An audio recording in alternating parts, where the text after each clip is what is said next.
Hi,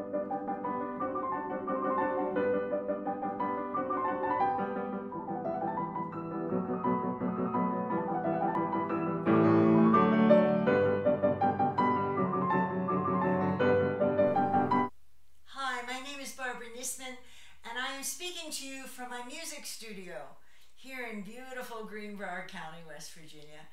And how I wish we could all be together in the concert hall, but I think that's going to happen sometime soon.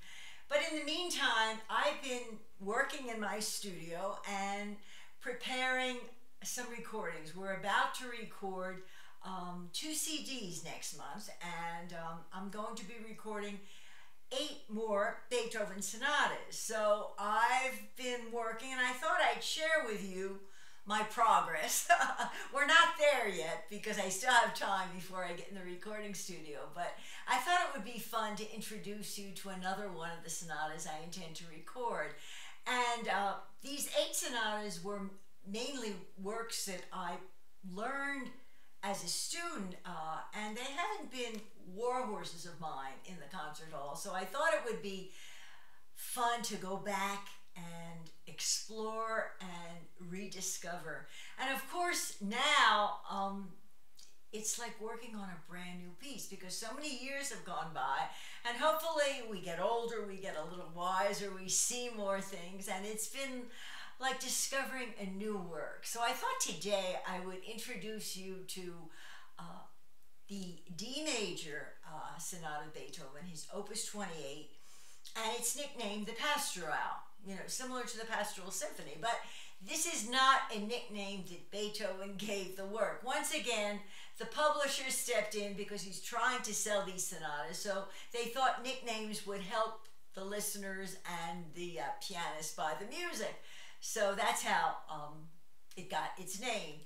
But actually, I think the publisher must have looked at the first movement and thought, oh, it's a pleasant sonata. It reminds me of a walk in the country. And of course, we know that Beethoven loved to walk in the country. And I think he would have loved being in West Virginia and taking walks in our mountains, mountain roads. But let's go back to the D major sonata. And it's a 4-movement work. He wrote this in 1801. So, you know, musicologists have a way of dividing Beethoven's music, categorizing it, putting it in boxes. So they have divided his piano sonatas, he wrote 32.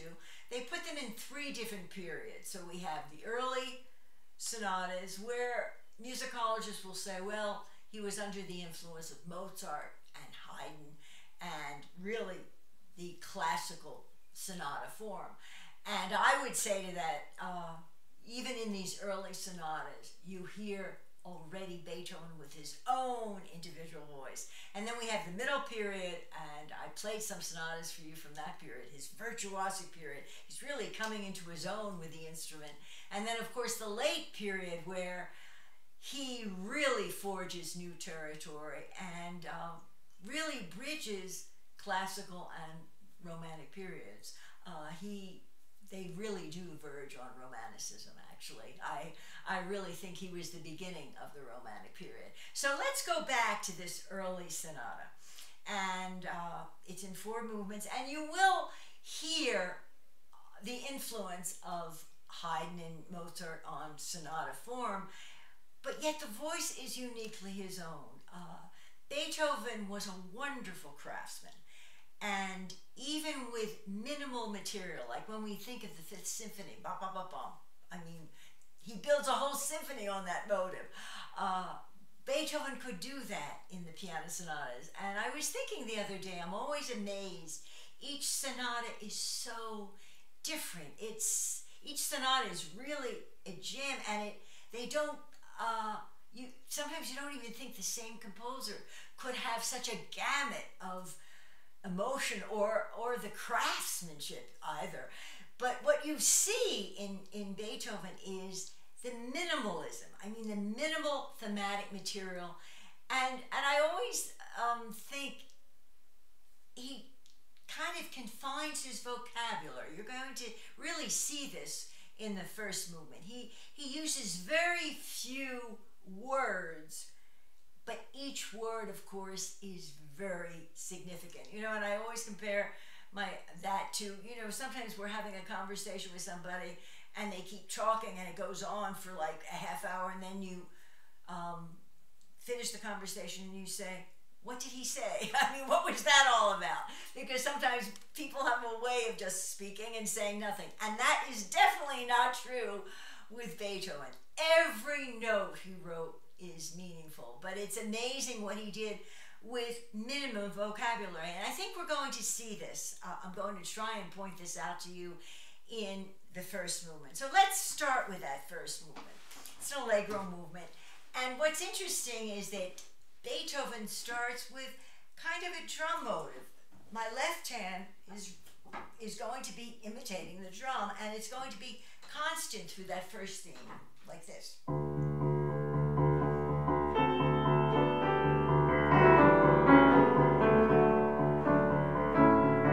And that's your first theme. Amazing, because it's just the chord. The D major chord. But listen to what Beethoven does. And of course he'll repeat it, never repeats it the same way, he always adds a variant.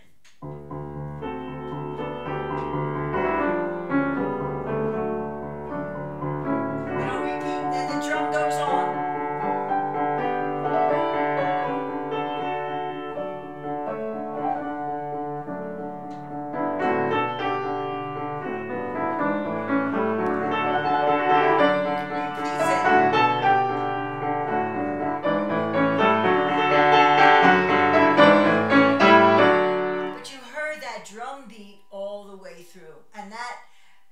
Difficult for the pianist, because on top of that drum beat we have to bring out the melody, and then Beethoven will then give us an episode, because remember, this is classical sonata form, and two themes, contrasting in character, contrasting in key. So he uses the episode to get out of D major, get us to another key.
To the development, which as you remember, is the conflict, where we have the same motives, but in a way they're arguing with each other, and Beethoven will take you through a few keys, a lot of dynamic, dramatic contrast.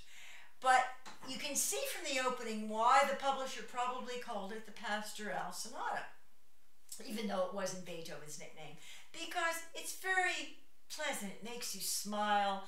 And it probably reminded the publisher of a walk in the country.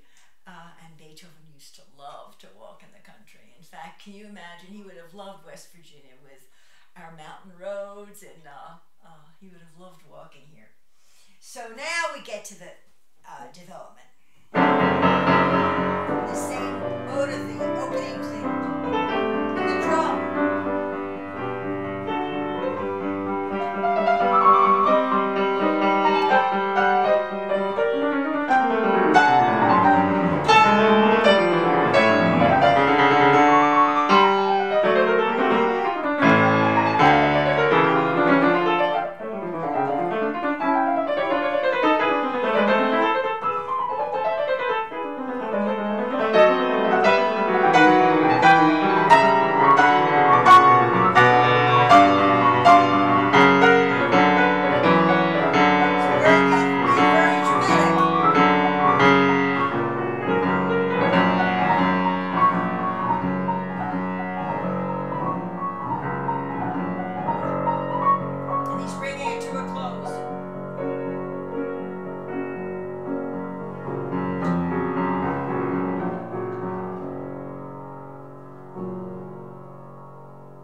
transition to get back. Then he'll give it to you in the minor mode. See how different it sounds? And then the dominant of the key of D. And now we're back.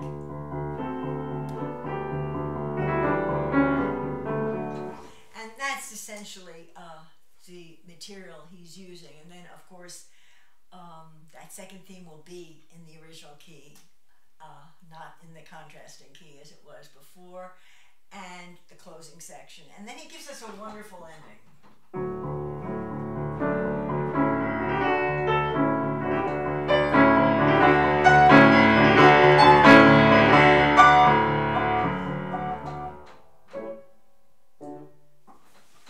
Sounds simple, but really it's not simple. You know what? All those voices, and this is why pianists practice. And of course, every time we play this sonata in a concert hall, we're playing on a different instrument, so we're having to readjust. But with all those voices, you have to voice differently. I mean, my left hand is doing one thing, and then the melody is doing something, and then I have to voice the chords, and I have to voice what goes in between. So we're constantly trying to listen and adjust. And that's why, frankly, I never get bored, because it's always different, and I'm always trying to get a little closer every time. And that's why truly these sonatas are a lifetime challenge. So let me just give you a rough idea of that first movement. Now you have in your mind the structure, which is really very important to know, because it allows us to follow Beethoven on his journey. And then what I just played was the added coda. And as you know from other sonatas, Beethoven sometimes has a hard time saying goodbye. So he'll extend the coda, but they're always meaningful, and they're very clever. In fact, it took me a while to understand how to come closer to what Beethoven was doing, so and to pace the dynamics. So let me give you a rough idea of Beethoven's journey with his first movement of his Pastoral Sonata.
course, it's not simple, but it's a movement that really makes you smile and makes you think that there was Beethoven walking in the country, right?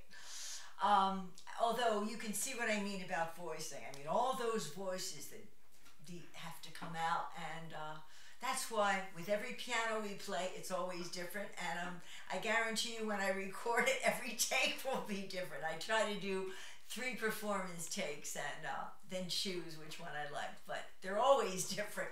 Now let's move on to the second movement. And according to Beethoven's biographers, he loved to play this movement. It was one of his favorites. It's marked andante, but it's really the equivalent of the slow movement. And as you will hear, the right hand will have the melody, sustain the melody, and the left hand will do a staccato accompaniment. So let me show you what I'm talking about.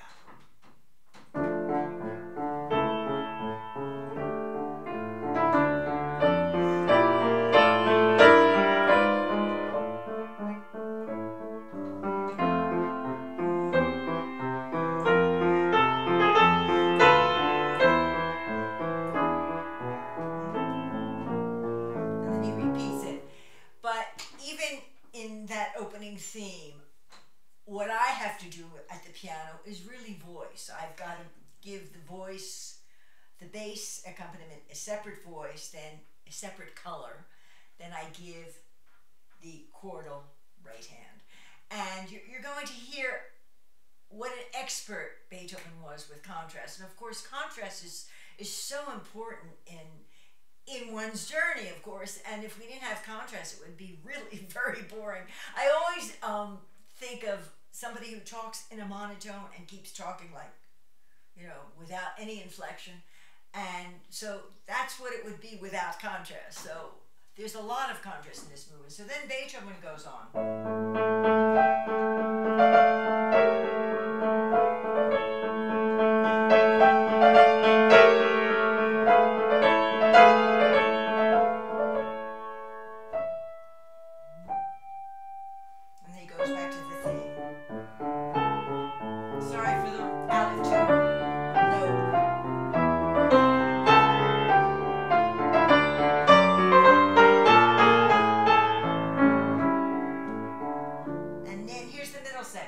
He changes really his temperament.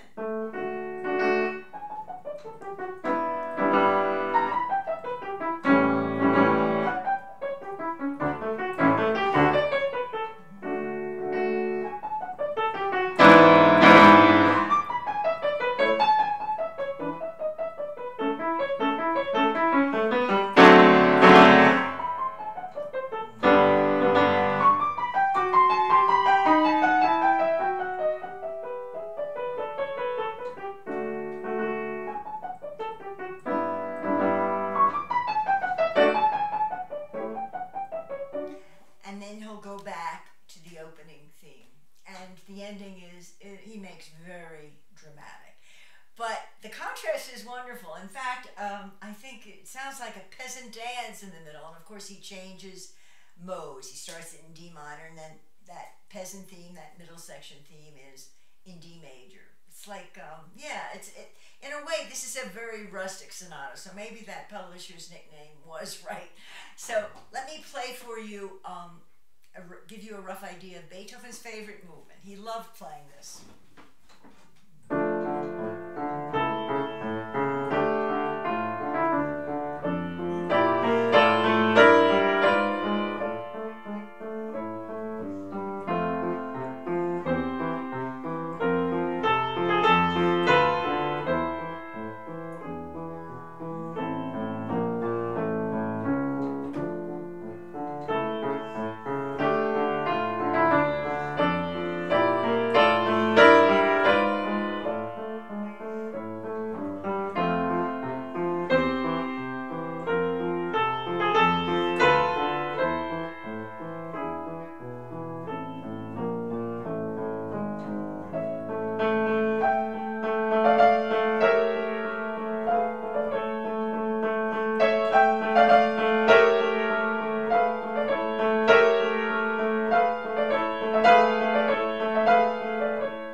brilliance. Every time he brought back that theme, especially in the return, he started adding a lot of filigree work. And also, it's interesting, he continued that drum beat. For the first movement, remember? In the opening. And you'll hear it again in the last movement. Okay, now, and you might remember this, we proceed to the scherzo movement. Usually in 3/4, and this one's in 3/4, and this is really, how do you say, the lighter entertainment. This is the musical joke. So this is what Beethoven does, and you can really hear his sense of humor coming through.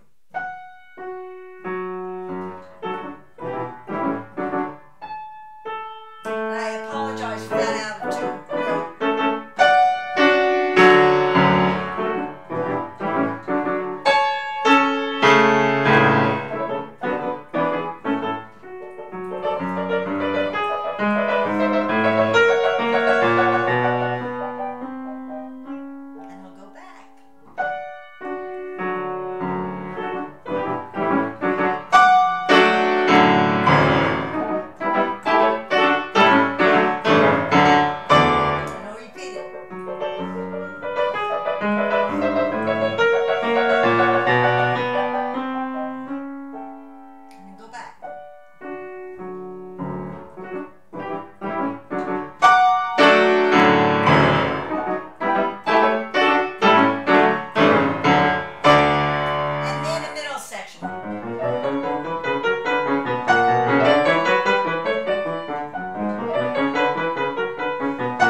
But it's a funny movement, isn't it? And it's really a lighter diversion. And then he will conclude with what I call kind of a peasant dance. And you will hear his sense of humor in this last movement, because he will state the theme and then he'll keep coming back to it. And I always smile when I play this movement, because I think it's Beethoven enjoying himself and having a joke. But he does something similar in this movement that he did in the beginning. Remember, we started with those drum da-da-da-da? Well, listen to what he does here.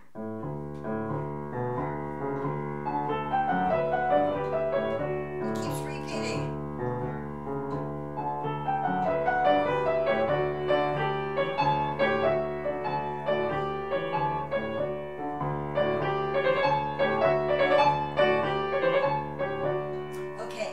Hear him coming back to the theme, but it's in a way it's the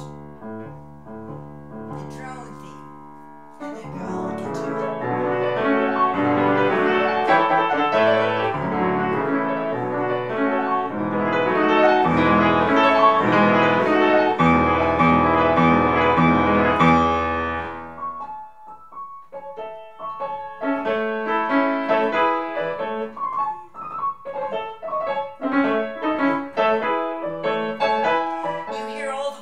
answering each other.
imitative voices. Answering, one is answering the other. And of course, he will develop this kind of part writing in the later sonatas. He really develops this into a fugato, but you're hearing the early hints of that going.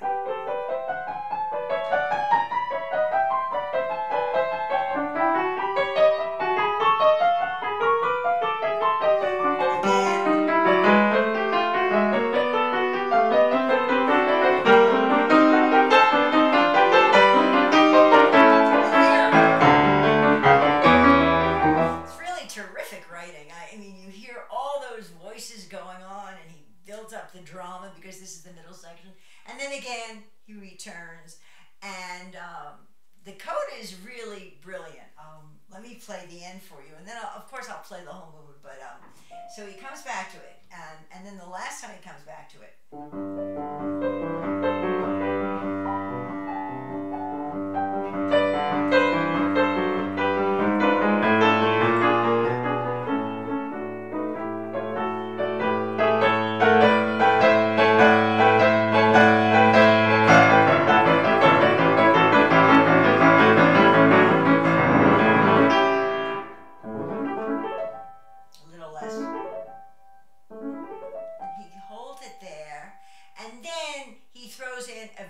Virtuosa coda, and I think Beethoven can't resist showing off what a terrific pianist he was.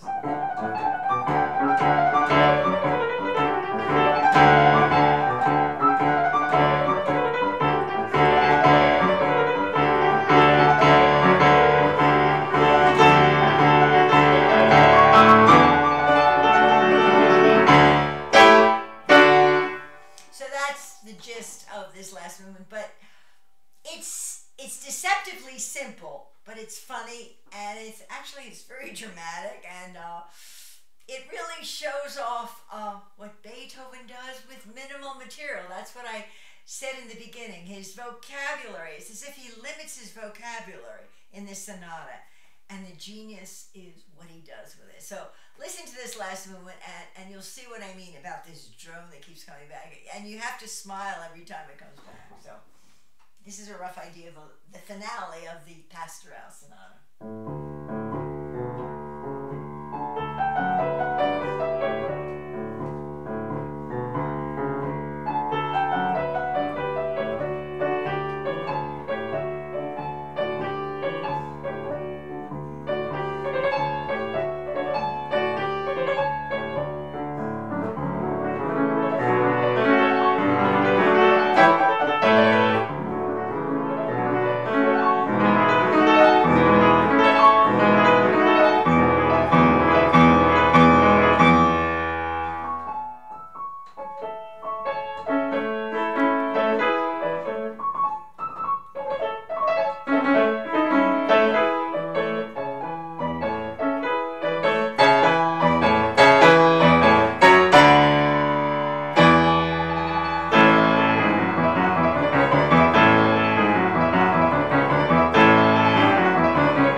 does fit.